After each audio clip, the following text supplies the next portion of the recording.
Hi friends, welcome back to our channel. ఈరోజు అయితే నేను ఓవర్ నైట్ చియా పుడ్డింగ్ చూపించబోతున్నాను.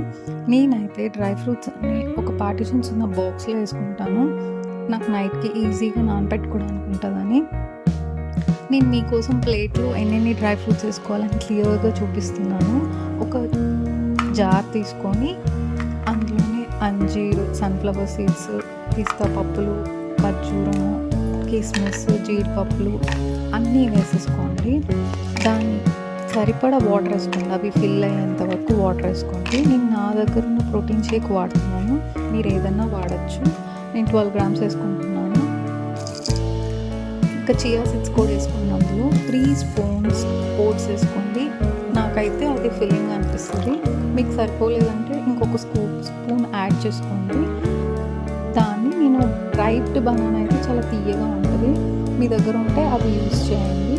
ఇది ఓవర్ నైట్ ఫ్రిడ్జ్లో అయినా స్టోర్ చేసుకోవచ్చు. నేనైతే అవుట్ సైడ్ కూడా పెడతాను, ఏం కాదు. మిల్క్ ఏం యూజ్ చేయట్లేదు కదా మనం.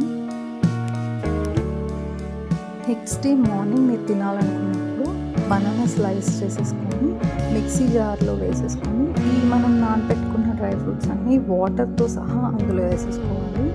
మనం మిక్సీ చేసుకొని అందులో హనీ వేసుకొని, నేనైతే థిక్ పేస్ట్ లాగే చేసుకుంటాను, ఎందుకంటే షుగర్స్ వస్తాయి లిక్విడ్ ఫామ్లో ఫాస్ట్గా తీసేసుకుంటాను. దానిపైన మ్యూసిలీ స్ప్రింకిల్ చేసుకొని కొద్దిగా హనీ వేసుకొని నేను నా బ్రేక్ఫాస్ట్ని ఎంజాయ్ చేస్తాను. Hope you like the video. Thanks for watching.